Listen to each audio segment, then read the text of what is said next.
Atenção, você que tem algum processo emperrado na Justiça do Trabalho. No dia 24 de novembro, em todo o país, começa a Semana Nacional de Conciliação. O objetivo é diminuir a quantidade de processos em tramitação e, para isso, todos os tribunais vão estar envolvidos. Para falar um pouco mais sobre este assunto, que vai também participar desse mutirão de conciliação aqui no estado, está conosco o presidente do Tribunal Regional do Trabalho do Amazonas, desembargador federal, Davi Melo. Muito boa tarde, presidente. Obrigada pela sua participação aqui conosco. O senhor disse ainda há pouco que já está quase deixando aí o cargo, né, de presidente, vai passar o cargo adiante, está terminando aí. E eu gostaria de saber que nesses 2 anos, qual a sua avaliação? O que melhorou? Existem ainda muitos processos que de fato ficam emperrados? Qual o tempo? Por que dessa demora? É realmente a falta de uma conciliação de todas as duas partes, as partes envolvidas? Boa tarde, prazer estar aqui. Saudação a todos os ouvintes da Ecornews. A conciliação no processo trabalhista é uma constante. Esta Semana Nacional da Conciliação, o objetivo principal é realmente chamar a atenção da sociedade para a necessidade de se conciliar nos processos. O Brasil, hoje em dia, é um dos países no mundo de maior índice de litigiosidade. Isso preocupa muito porque há um crescimento na litigiosidade nos processos que a nomeação de juiz e a criação de cargos na Justiça do Trabalho ou em qualquer outro ramo de justiça não consegue acompanhar. E por que isso dá? Realmente falta um melhor entendimento? Quais são as partes que não estão dispostas, de repente, a entrar num acordo? É sempre o trabalhador ou é mais a parte empresarial mesmo? Como é que fica essa questão? Por que não se chega a um consenso de uma maneira mais rápida, né? Existem diversos fatores. Eu vou pegar aqui um exemplo em cima dos processos de dano moral. Então, estou usando valores abstratos e sem qualquer fundamento prático maior, apenas para exemplificar. Alguém vai e pede 50 mil reais a título de dano moral. Quando pede, fica dentro da cabeça da pessoa que é aquilo mesmo que vai ter direito. Mas dentro da justiça, quando se postula alguma coisa na justiça, você sempre tem que ter a noção que você pede algo que não necessariamente vai ser aquilo que você vai receber. Porque você faz o pedido, mas tem que aquele pedido ser enquadrado dentro da lei. Então, no caso, pediu 50 mil de danos reais. Mas existem diversos fatores a apreciar. E se você quer fazer um acordo em 40 mil, não quero. E prossegue. E o cidadão acaba no final recebendo 10, 20 mil, que é quando é reconhecido lá no final, entendeu?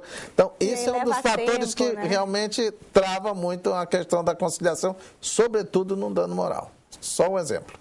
Agora, uma coisa importante também que vale ressaltar é que hoje parece que virou uma questão até de modismo, né? Tudo é, vamos colocar um processo, vamos abrir um processo. As pessoas, antes mesmo de tentar uma conciliação com as duas partes, já se pensa logo em jogar na justiça. Isso complica ainda mais. Há coisas que poderiam ser resolvidas bem antes, numa conversa mesmo, num diálogo, de repente só com um advogado de ambas as partes, antes de se jogar na justiça. Esse modismo também de tudo ficou muito fácil, né? Parece que todo mundo, quando se sente prejudicado, quer ir logo para a justiça. Não que isso não deva acontecer, mas isso acaba atrapalhando, colocando muitos processos?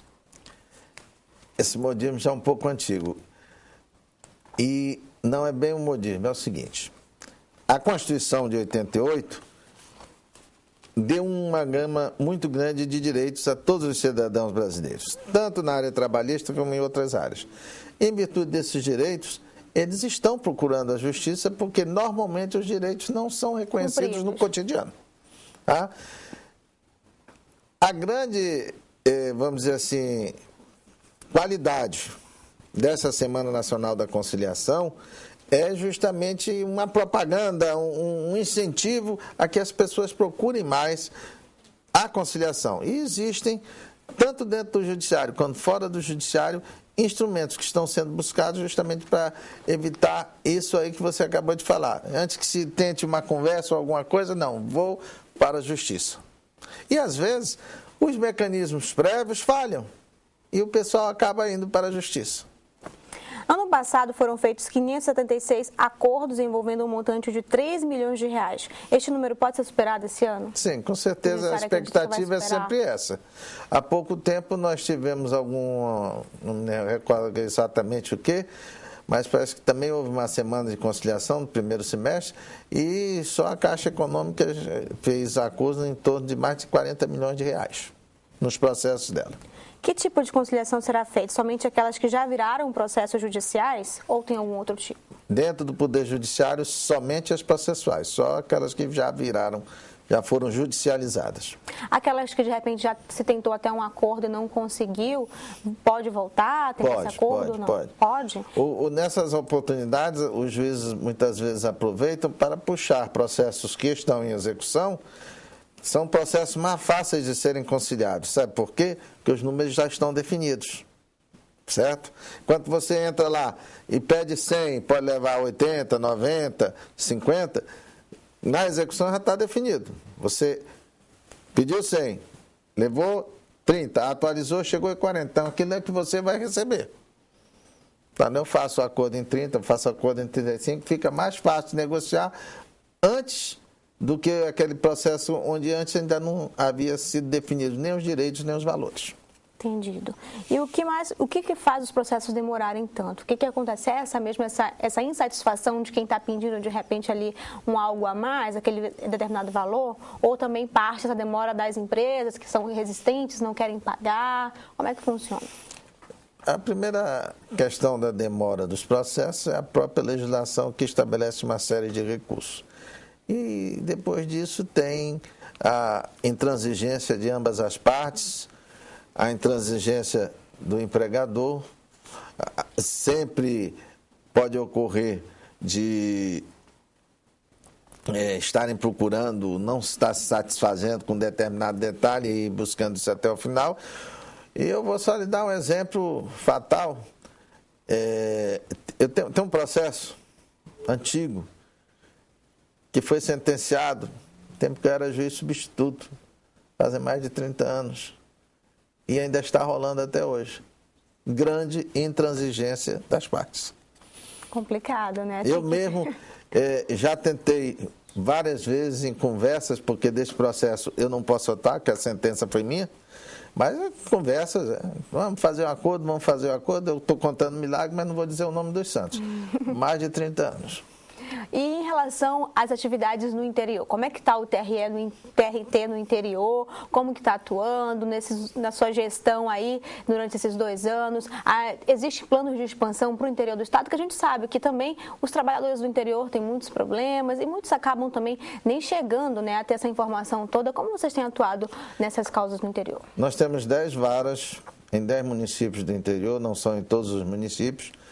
Embora tenhamos varas em apenas 10 municípios do interior, nós temos jurisdição em todos eles. Essa jurisdição é feita através da itinerância. Expansão, não há previsão. Eu diria a você que a tendência é expansão zero. Eu não posso dizer, ano que vem vai ter, daqui a 10 anos. Não há perspectiva de expansão.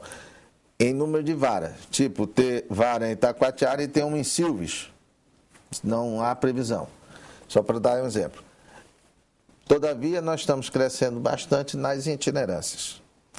São Gabriel da Cachoeira, que era da jurisdição de Manaus e agora é da jurisdição da vara de Presidente Figueiredo, por exemplo, só esse ano em itinerância foram 500 reclamatórias novas. Agora, em relação a números, né? O senhor falou que qualquer que seja aí o tribunal, o número de funcionários sempre acaba sendo insuficiente em relação de processos devido à demanda.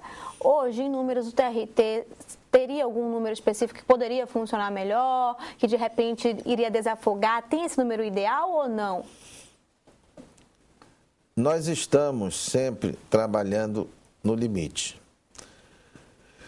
Somente ocorre, que, segundo padrões do CNJ, né, o nosso tribunal é um dos tribunais que mais produz, segundo padrões do CNJ, que o CNJ considera o volume de pessoas colocadas a trabalhar e a quantidade de resultados obtidos. A última classificação nossa foi muito boa, nós estamos entre os tribunais mais produtivos do país. Mas, repito, estamos trabalhando no limite. Isso se deve ao quê? A operosidade, a inteligência e a dedicação dos nossos magistrados e servidores, que sempre merecem todos os elogios. E hoje o senhor trabalha com quantos juízes e qual seria o número ideal?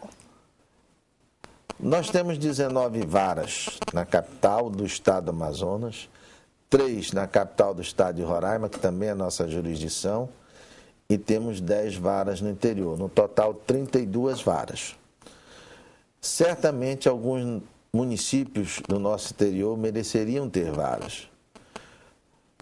A Calha do Rio Negro não tem nenhuma vara. Nenhuma vara. E eu acabei de dizer que a itinerância... Não. A itinerância nos mostrou 500 casos em São Gabriel da Cachoeira. Inclusive, eu estive há pouco mais de 3 meses por lá, não em visita da Justiça do Trabalho, em outra visita. E o bispo me procurou, Dom Edson, salvo engano, disse, por favor, o que o senhor puder fazer, traga a Justiça do Trabalho para cá, porque há uma demanda muito grande reprimida. E é verdade, a itinerância mostra isso, só que no momento não é possível.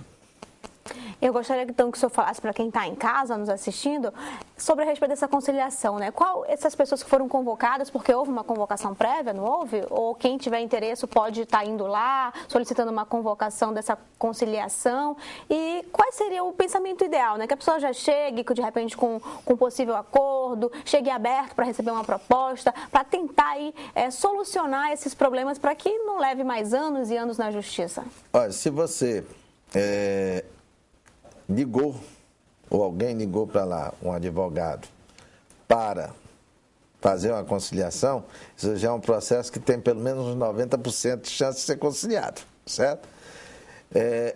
E existem os outros processos de execução, como eu lhe falei, que são chamados, colocados em pauta. Mais do que tudo isso, o que é importante? Partir daquela premissa popular, mais vale um bom acordo, um mau acordo do que uma boa demanda. E realmente desarmar os ânimos e procurar a conciliação, porque a melhor justiça é aquela feita pelas próprias partes. Muito obrigada pela sua participação. Nós conversamos com o presidente do TRT da 11ª Região, desembargador Davi Alves de Melo Júnior. Esclareceu aí um pouco sobre essa questão trabalhista, sobre essa semana de conciliação. E você, de repente, que procurou, que solicitou, que está com um processo aí trabalhista, vai lá na semana, vai de peito aberto, de cabeça aberta, tenta encontrar logo uma resposta aí para o seu problema e evitar que ainda espere anos e anos. É melhor ter um pouquinho agora do que esperar sabe lá quantos anos e aí, de repente, nem fazer um bom uso desse dinheiro ou do que você está pedindo.